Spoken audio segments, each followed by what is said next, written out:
안녕하세요. 사연을 시작하기에 앞서 구독과 좋아요 부탁드려요. 감사합니다. 사연 시작해 볼게요. 결혼 8년 차에 남편과 함께 식당을 차렸어요. 동네에서 제법 소문난 가게로 자리 잡으면서 직원 4명을 두고 운영하고 있었죠. 홀에서 일하는 김순희 씨와 박미경 씨, 주방의 김영숙 아주머니와 이정화 씨였어요. 특히 김영숙 아주머니는 가게 오픈 때부터 함께 했던 분이에요. 저보다 12살 위인 58살이셨는데 3년 전에 교통사고로 남편과 아들을 동시에 잃으신 안타까운 사연이 있으셨어요. 그래서 그런지 제 아들 준호를 친손자처럼 아껴주셨죠. 준호를 낳고 나서부터는 가게에 자주 나가지 못했어요. 육아 때문에 집에 있는 시간이 많아지니까 자연스럽게 남편이 가게 운영을 맡게 되었죠. 처음에는 별 문제 없이 잘 돌아갔어요. 그런데 몇 달 전부터 뭔가 이상한 기운이 느껴지기 시작했어요. 가끔 가게에 나가보면 홀 직원인 이정화 씨가 제가 오면 어색해하면서 피하는 거예요. 35살의 유부녀인 이정화 씨는 남편과 초등학생 딸이 있다고 했어요. 남편도 마찬가지였어요. 집에 늦게 들어오는 일이 잦아졌고 핸드폰을 볼 때도 조심스러워했어요. 전화가 오면 다른 방으로 가서 받곤 했죠. 뭔가 수상했지만 확실한 증거는 없었어요. 그러던 중 김영숙 아주머니의 60번째 생신이 다가왔어요. 평소 저와 아들을 친가족처럼 챙겨주시는 아주머니께 특별한 생일상을 차려드리고 싶었어요. 생신 당일 새벽부터 정성껏 준비했어요. 미역국, 갈비찜, 각종 나물 반찬, 그리고 직접 구운 생일 케이크까지. 다 준비해서 전 아주머니 댁으로 갔어요. 아주머니는 저희 집과 가까운 곳에 사셨거든요. 남편분과 아들을 잃으신 후 처음으로 받아보시는 생일상에 아주머니는 눈물을 글썽이셨어요. 함께 식사하며 이런저런 추억담을 나누고 있는데 갑자기 아주머니 표정이 심각해지셨어요. 한참 망설이시더니 조심스럽게 입을 여셨어요. 많이 참았는데 이야기해야겠다고요. 이렇게 거한 생일상까지 받았는데 가만히 있을 수 없다면서요. 그 한마디에 제 심장이 쿵 내려앉았어요. 아주머니가 털어놓으신 이야기는 충격적이었어요. 몇 달 전 일찍 출근했을 때 남편과 이정화 씨가 함께 들어오는 모습을 목격했다는 거였어요. 그런데 그 분위기가 보통 상사와 직원 사이가 아니었다고 하셨어요. 더 충격적인 건 제가 없을 때 이정화 씨가 완전히 안주인 행세를 하면서 다른 직원들을 괴롭혔다는 거였어요. 아주머니 말씀으로는 이정화 씨가 사장 부인 행세를 하면서 김순희 씨와 박미경 씨에게 온갖 트집을 잡고 있었다는 거예요. 청소 제대로 안 했다, 손님 응대가 불친절하다, 일 처리가 느리다 등등 없는 트집까지 만들어서 괴롭혔다고 하더라고요. 심지어 자신을 사모님이라고 부르라고 했다는 거예요. 물론 농담이라고는 했지만 그 의도가 뻔했죠. 남편도 한심하게 이정화 씨 편만 들었다고 해요. 다른 직원들이 뭘 잘못했다고 하면 무조건 이정화 씨 말만 믿고 직원들을 혼냈다는 거예요. 완전히 바람난 남자의 전형적인 모습이었죠. 아주머니가 더 충격적인 이야기를 해주셨어요. 몇 주 전에는 이정화 씨가 김순희 씨를 울릴 정도로 심하게 몰아붙였다는 거예요. 손님이 없을 때 김순희 씨가 잠깐 앉아서 쉬고 있었는데 이정화 씨가 와서 일도 안 하고 놀고 있냐고 소리를 질렀다는 거예요. 김순희 씨가 저도 쉴 권리가 있지 않나요?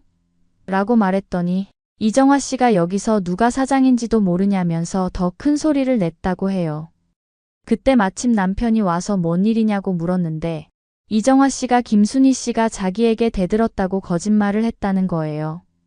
남편은 당연히 이정화 씨 편을 들면서 김순희 씨에게 선배 직원한테 그럴 수 있냐고 혼냈다고 해요. 김순희 씨는 억울해서 울면서 이랬다고 하더라고요. 박미경 씨도 마찬가지였대요. 이정화 씨가 자기 마음에 안 드는 일이 있으면 박미경 씨를 타겟으로 삼아서 괴롭혔다는 거예요. 반찬 정리 제대로 안 했다, 계산 실수했다 등등 온갖 트집을 잡았다고 해요. 심지어 박미경 씨가 아파서 조퇴 신청을 했을 때는 요즘 직원들은 책임감도 없다면서 비아냥거렸다고 하더라고요. 남편은 역시 이정화 씨 편을 들면서 몸 관리도 제대로 못하면서 직장 생활하려고 하냐고 말했다는 거예요. 아주머니 본인도 괴롭힘을 당했다고 하셨어요. 이정화 씨가 주방 일에까지 간섭하면서 음식간이 너무 세다, 조리 속도가 느리다고 지적질을 했다는 거예요. 심지어 나이 들어서 일 못하면 그만둬야 하는 거 아니냐는 말까지 했다고 하더라고요. 남편은 이정화 씨가 뭘 말해도 그럴 수도 있지, 이정화 씨 말이 맞는 것 같은데 하면서 편을 들었다고 해요. 제일 기가 막힌 건 이정화 씨가 다른 직원들에게 사모님은 집에서 애나 보고 있으면 되니까 좋겠다는 말을 했다는 거예요. 심지어 진짜 사모님은 따로 있다면서 자신을 가리키기까지 했다고 하더라고요. 아주머니 말씀으로는 김순희 씨와 박미경 씨가 이미 서너 달 전부터 이상한 낌새를 눈치채고 있었다고 해요. 남편과 이정화 씨가 너무 가까이 지내는 것도 그렇고 이정화 씨가 갑자기 안주인 행세를 하기 시작한 것도 이상했다는 거예요. 특히 남편이 이정화 씨만 편애하는 모습을 보면서 다들 수상하게 생각했다고 하더라고요. 하지만 제가 사장 부인이니까 차마 말하지 못했다는 거예요. 김순희 씨는 이정화 씨 때문에 스트레스를 너무 많이 받아서 그만둘까 생각까지 했다고 해요. 박미경 씨도 마찬가지였고요. 아주머니도 참다 안 되겠어서 이번에 용기를 내서 말씀해 주신 거였어요. 결정적인 건 어제 남편이 이정화 씨에게 비싼 목걸이를 사주는 모습을 목격했다는 아주머니의 증언이었어요. 그냥 직원에게 줄 만한 선물이 절대 아니었다고 하셨어요. 그것도 다른 직원들이 다 보는 앞에서 당당하게 줬다는 거예요. 그때 이정화 씨가 사장님은 정말 센스가 좋으시네요 라면서 남편의 팔까지 끼고 있었다고 하더라고요. 완전히 부부인 것처럼 행동했다는 거예요. 다른 직원들은 그 모습을 보면서 얼마나 기가 막혔을까 싶었어요. 아주머니가 가장 분개하시는 건 이정화 씨가 제 욕을 했다는 거였어요. 사모님은 애 낳고 나서부터 완전히 게을러졌다, 집에서 빈둥거리면서 사장님 고생시킨다는 말을 했다는 거예요. 심지어 사장님 같은 분은 나 같은 여자가 맞다면서 사모님은 너무 촌스럽다는 말까지 했다고 하더라고요. 정말 뻔뻔하기 짝이 없었어요. 남편도 한심하게 이정화 씨 말에 맞장구를 쳤다고 해요. 집에서 애만 보니까 세상 물정도 모른다는 식으로 말했다는 거예요. 제가 그 얘기를 들었을 때 정말 치가 떨렸어요. 다른 직원들은 그런 모습을 보면서 얼마나 답답했을까 싶었어요. 사장 부인인 저는 모르고 있는데 바람피운 남편과 그 여자가 저를 뒤에서 욕하고 있었다니 정말 분했어요. 아주머니 말씀으로는 이정화 씨가 곧 진짜 사모님이 될 거다라는 말까지 했다고 해요. 완전히 제 자리를 차지할 생각이었던 거죠. 그리고 남편은 그런 말을 들어도 말리기는커녕 웃기만 했다는 거예요. 그 순간 머릿속이 하얘졌어요. 그동안의 모든 수상한 징조들이 하나로 연결되었거든요. 남편의 늦은 귀가, 핸드폰을 조심스럽게 다루는 모습, 제가 가게에 나가는 걸 싫어하는 것들이 모두 설명되었어요. 그날 저녁 남편이 평소보다 기분 좋게 들어왔어요. 아마 이정화 씨와 시간을 보내고 온 모양이었죠. 저는 바로 핵심을 찔렀어요. 이정화 씨와 무슨 사이냐고 물었죠. 남편의 얼굴이 순간 굳어졌다가 이내 뻔뻔한 표정으로 바뀌었어요. 처음에는 무슨 소리냐며 발뺌하려 했지만 제가 아주머니한테 들은 얘기를 하나씩 말하자 결국 실토했어요. 1년 전부터 시작되었다고 했어요. 제가 육아 때문에 가게에 자주 못 나오게 되면서 이정화 씨와 둘이 있는 시간이 많아졌고 그러다가 감정이 생겼다는 뻔한 변명이었어요. 더 기가 막힌 건 남편의 태도였어요. 미안해하기는커녕 오히려 당당했어요. 너도 가게 일에 신경 좀 썼으면 이런 일이 없었을 거다라고 말하는 거예요. 완전히 제 탓으로 돌리는 거였죠. 이정화 씨는 나를 이해해 준다는 말까지 했어요. 너는 집에서 애만 보느라 내 고생은 모른다면서 이정화 씨는 내 힘든 점을 알아준다고 하더라고요. 정말 뻔뻔하기 짝이 없었어요. 제가 이정화 씨는 유부녀잖아, 남편도 있고 애도 있는데 어떻게 그럴 수가 있냐고 따졌더니 그건 이정화 씨가 알아서 할 일이다라고 대답하더라고요. 정말 무책임하기 짝이 없었어요. 심지어 이정화 씨가 나한테 더 잘 맞는다는 말까지 했어요. 너보다 어리고 일도 잘한다면서 저를 폄하하는 거예요.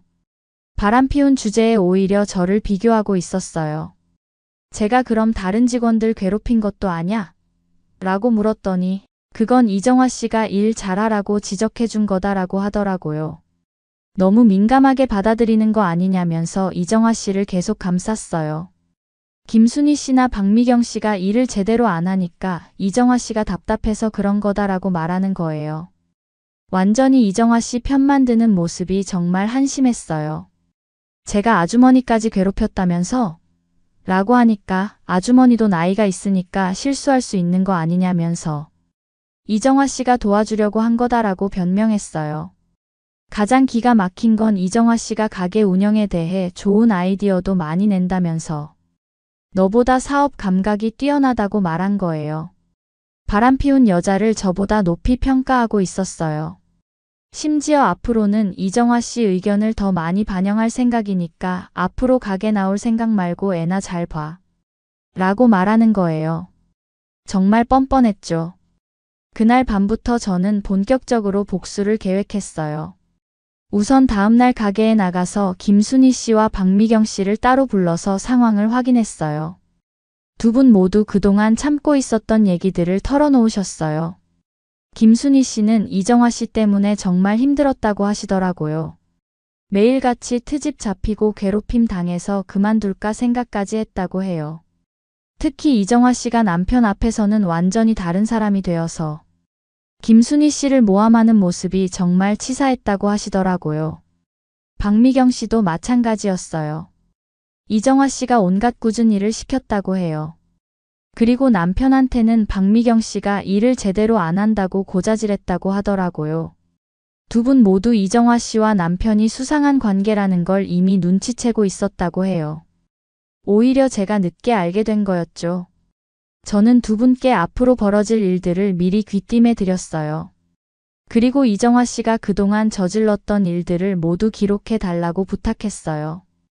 두 분 모두 적극적으로 도와주겠다고 하셨어요. 변호사를 찾아가서 이혼 상담을 받을 때도 직원들의 증언이 큰 도움이 되었어요. 이정화 씨가 다른 직원들을 괴롭힌 것, 안주인 행세를 한 것, 그리고 남편이 이를 방조한 것들이 모두 불륜의 증거가 되었거든요. 동시에 이정화 씨의 남편에게도 사실을 알렸어요.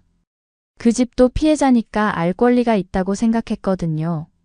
이정화 씨 남편은 처음엔 믿지 않으려 했지만 제가 수집한 증거들과 다른 직원들의 증언을 보여주니까 완전히 충격을 받더라고요. 그리고 며칠 후 직접 가게로 찾아왔어요. 그날의 광경은 정말 볼만했어요. 이정화 씨 남편이 가게로 들이닥쳐서 제 남편을 붙잡고 크게 소리를 지르기 시작했어요. 손님들과 직원들이 모두 지켜보는 가운데 벌어진 대형 사고였죠. 이정화 씨는 그 자리에서 완전히 망신당했어요. 남편에게 뺨까지 맞으면서 끌려나갔죠. 제 남편도 마찬가지였어요. 동네 사람들이 모두 지켜보는 앞에서 불륜남으로 낙인 찍혔어요. 그 일 이후 이정화 씨는 당연히 가게를 그만뒀어요. 아니, 정확히는 쫓겨났죠. 남편과도 이혼 절차에 들어갔다고 들었어요. 자업자득이었죠.